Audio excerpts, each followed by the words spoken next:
preciosa mazorca, precioso maíz, precioso nixtamal, bendita tortilla. Cuánta tranquilidad cuando estás.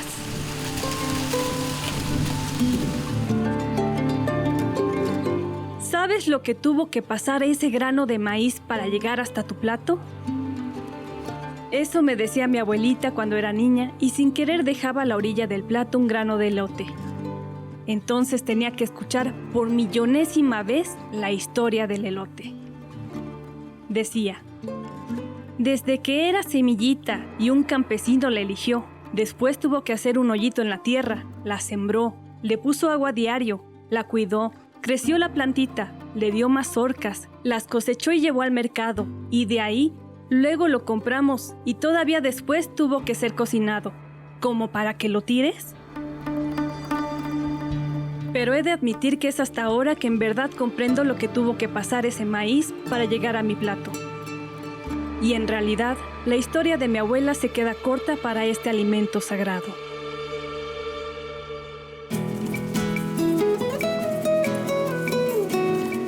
La cultura del maíz, papá, pues desde niño me llevó al campo, acompañándolo, y ya pues, ya un niño ya grande, me empezó a comentar lo que es el maicito. Eso fue su palabra, el maicito, con cariño. El maíz es originario de Mesoamérica, de manera específica el territorio que hoy ocupa nuestro país. Su internacionalización con la llegada de los españoles a América representó un cambio incluso a nivel cultural, pues hasta entonces la alimentación en Europa tenía como base al trigo y en Asia el arroz. Son diversos los testimonios que dejaron los cronistas de la conquista.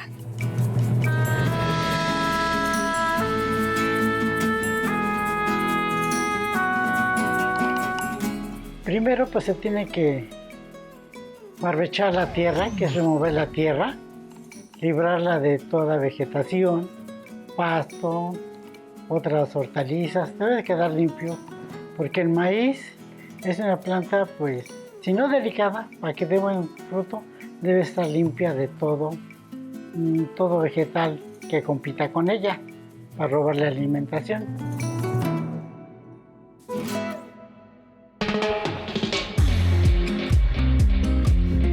Maíz originó aquí en el centro-sur de México de un pastito que se llama teocintle. Es un pastito chiquito, un mazorca de 8 granitos, la mitad es celulosa como madera. Entonces, hace 10,000 años no tiene ningún potencial para domesticación.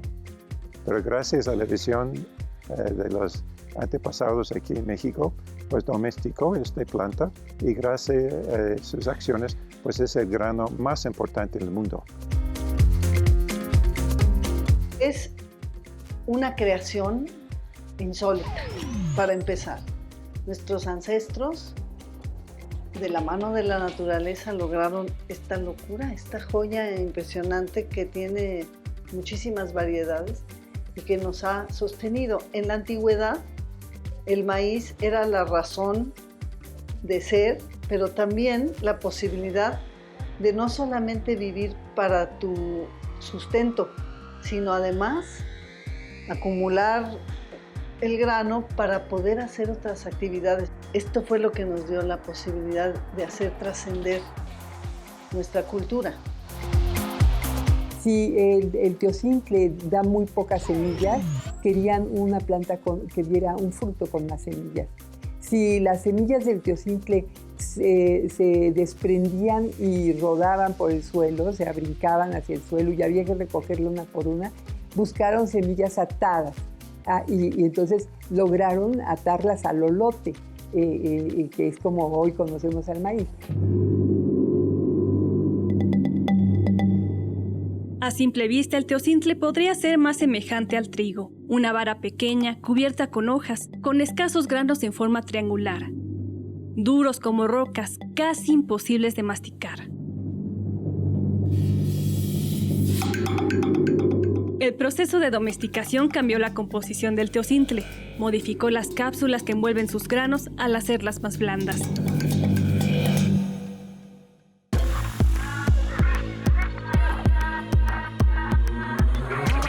Mi papá lo sembraba en almácigo. En almácigo se hace una cavidad en la tierra como de metro y medio de ancho por lo largo que quisieran tener. 5, 8 o más metros hasta 10. El doctor Antonio Turrent, agrónomo que forma parte del Sistema Nacional de Investigadores, asegura que el proceso de selección practicado por los antiguos mexicanos para el mejoramiento de la planta implicó el trabajo de al menos 330 generaciones.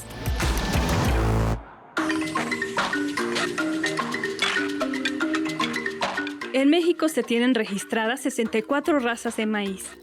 59 se consideran nativas. Las 5 restantes fueron descritas inicialmente en América del Sur, aunque también se han colectado en el país. En las 68 lenguas maternas que hay en nuestro país, existen referencias a alguna de las 64 razas de maíz. Tiene mucho que ver porque al fin de cuentas la palabra es una escultura viva. Entonces no es raro que se parezcan tanto las lenguas que sobreviven con las razas de maíz que sobreviven.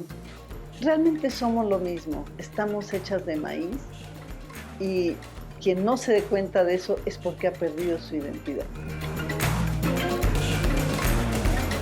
En realidad las razas nativas pues son las que, sin que se haya llevado a cabo un mejoramiento intensivo, digamos, de tipo genético, pues llevan cientos o miles de años siendo utilizadas por muchas culturas aquí en México para usos diferentes. Esto ha generado que la variabilidad del maíz sea enorme y eso lo ha convertido en un gran reservorio de genes que pueden utilizar los mejoradores para incorporarlos en las variedades modernas de maíz que se están generando, en los que se están generando los campos de investigación, que se están generando en las parcelas de los productores. Como es, por ejemplo, obtención de genes para resistencia a sequía, como podrían ser genes resistentes al calor, genes resistentes a plagas, a enfermedades, etc.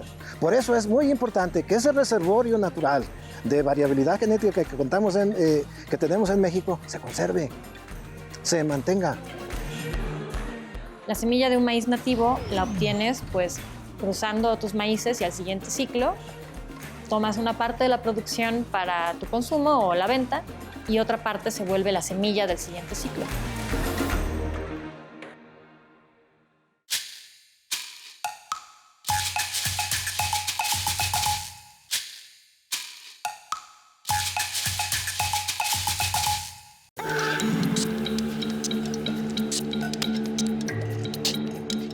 Después iban haciendo con un olote o una vara de unos 10 o 15 centímetros de larga por unos 2 centímetros de diámetro, agujeritos en el lodo.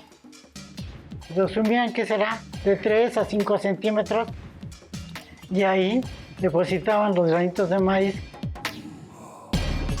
Aparte de los maíces nativos, también llamados criollos, que por decirlo de alguna manera son los maíces puros u originarios, existen otros tipos.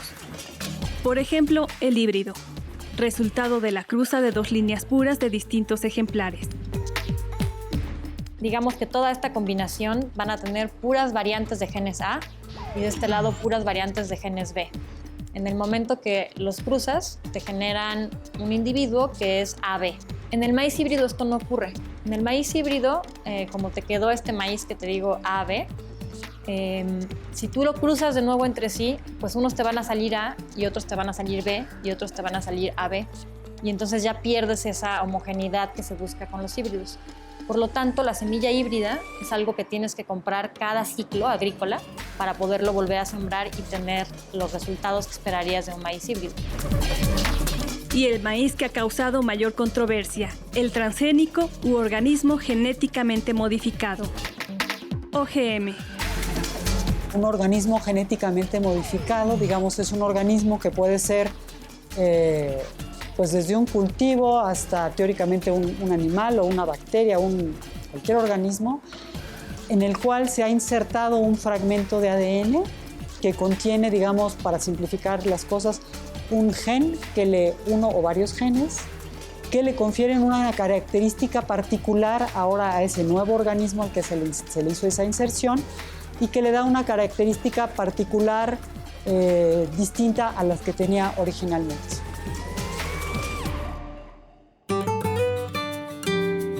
De manera general se tiene la idea de que todos los organismos genéticamente modificados son transgénicos, pero en realidad no es así. Sin embargo, todos los transgénicos sí son organismos genéticamente modificados, a los que se les ha añadido genes de otra especie. Los organismos genéticamente modificados a los que simplemente se les inhibe o potencia un gen son OGM a secas, no transgénicos, pues no tienen información genética de otra especie. Esa siembra, pues por lugar se hace a principios de abril hasta los primeros 10 días de mayo. Pues acá el maíz es de temporal y depende mucho de pues las estaciones frías. Y si le tocaba una helada y el maicito estaba todavía en elote, lo manchaba, o sea, lo podría, lo que digan, interrumpía su crecimiento y pues ya no rendía igual. La milpa es la manera más tradicional para sembrar maíz.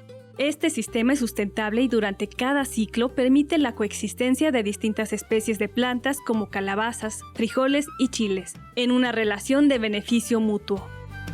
Pues la milpa es la forma de cultivo de maíz en el área mesoamericana.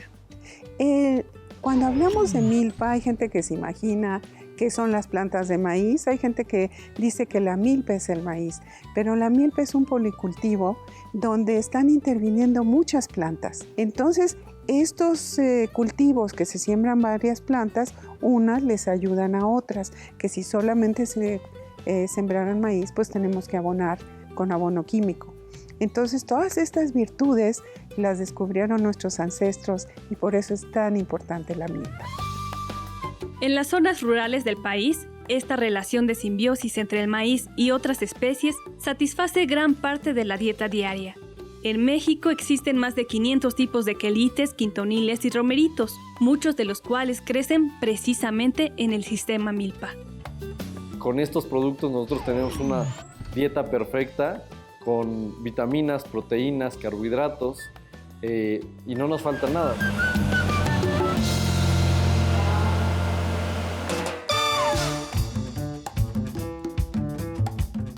El rendimiento por hectárea sembrada de maíz es variable dependiendo del sistema y tipo de semilla que se utilice.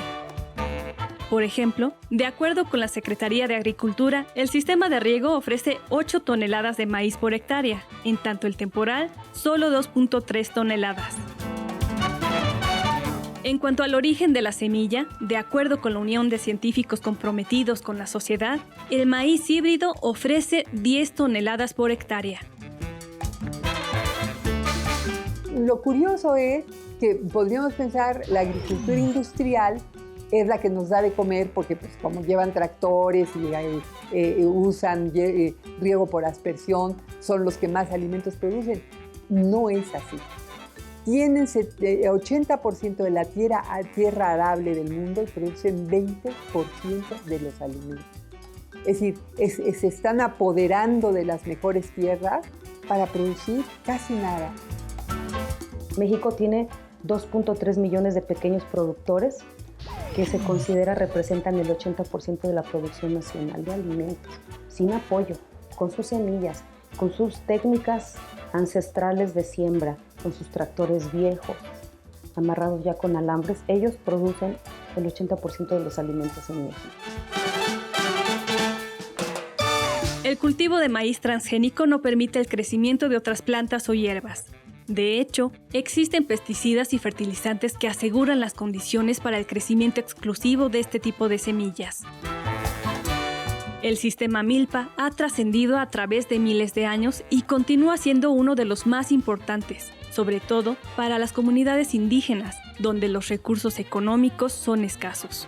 Además de representar en gran medida el ingreso económico familiar, este modelo provee a los campesinos un alimento balanceado. Más o menos se tarda entre 110 días a 120 días en salir el fruto para ya ser alimento. Aparte del cultivo tradicional, existen el sistema de temporal y el sistema de riego. Son sistemas que están ahí como resultado de las necesidades y de las condiciones existentes en las diferentes regiones que permiten que una se dé y que otra se dé en otro tipo de zonas, ¿no? O sea, yo creo que el cultivo de maíces nativos por los pequeños campesinos en sistemas de tipo milpa ha probado su utilidad y su contribución a la alimentación mucho en regiones rurales a lo largo del tiempo y su adaptación.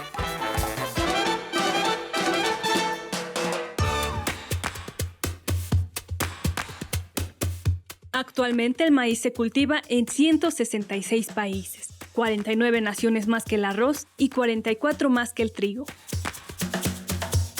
A pesar de que México es el lugar de origen de este preciado fruto, quien encabeza la lista de producción es Estados Unidos, le sigue China y en tercer lugar Brasil. México se ubica en octavo lugar con 25 millones de toneladas, esto de acuerdo con cifras del Departamento de Agricultura de Estados Unidos. Nosotros consumimos más de 40 millones, el año pasado consumimos 44 millones de toneladas de maíz.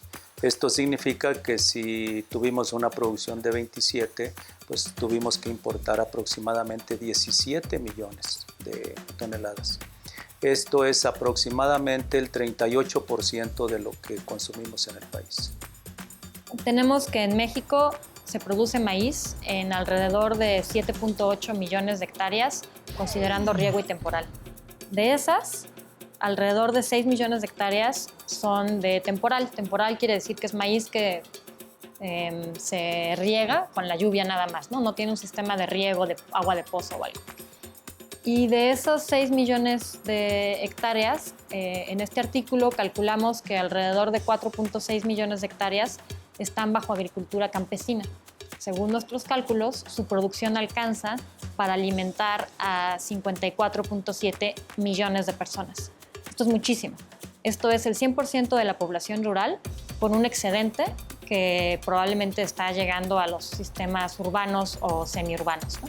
Si desaparecieran, de repente ya no podríamos alimentar casi a la mitad del país y sería un problema social muy, muy grave.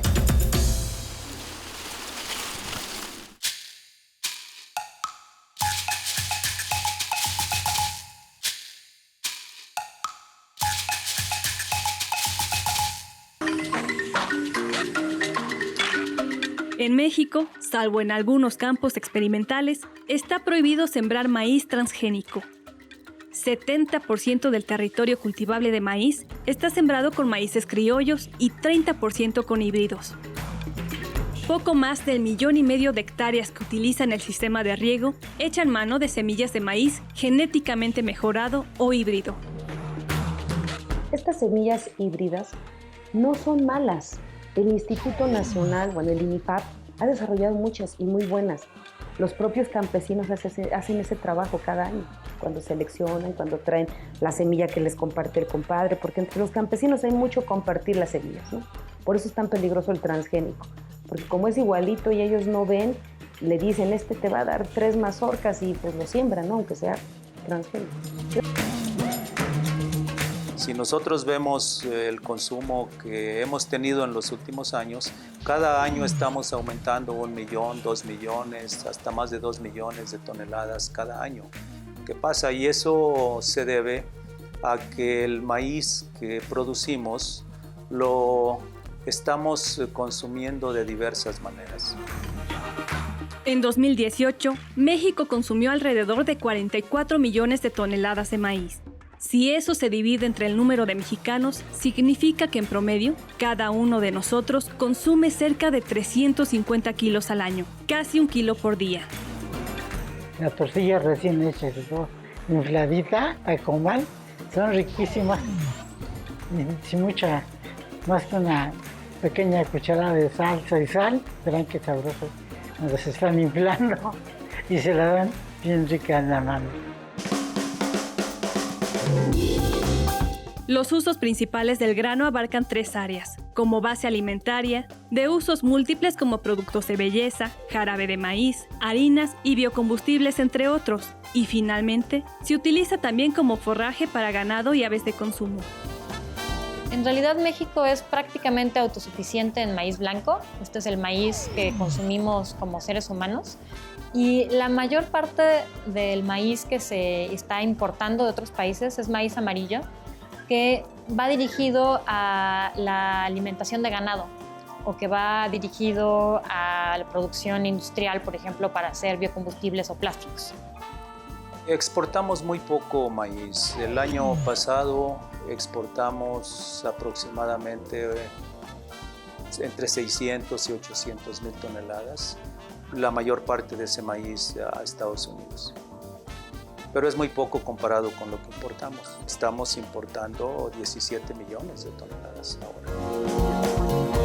México ocupa el primer lugar en la importación de maíz transgénico autorizado. Sin embargo, no hay cifras precisas sobre la importación de este tipo de semillas, pues Estados Unidos no clasifica su maíz en transgénico y no transgénico. La Ley de Bioseguridad de Organismos Genéticamente Modificados señala que los transgénicos deben ser sometidos a pruebas para evaluar los riesgos. Esta legislación tiene un apartado especial para el maíz por ser México centro de origen de este grano. En su artículo 2, fracción 11, señala que las autoridades deben establecer caso por caso las áreas libres de organismos genéticamente modificados y en las que se prohíba o restrinja este tipo de cultivos.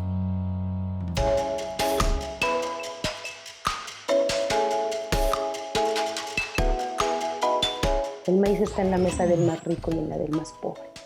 El rico lo compra, el pobre lo produce con la poca tierra que tiene y es lo único que tiene para comer. El maíz es es básico en la alimentación del pueblo de México desde tiempos prehispánicos, ¿sí?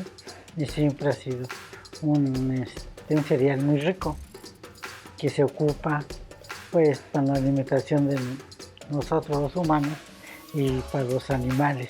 Aquellos que tengan la posibilidad de cultivar un pedazo de tierra, lo hagan, porque amar la tierra es amarnos a nosotros mismos y a nuestras raíces.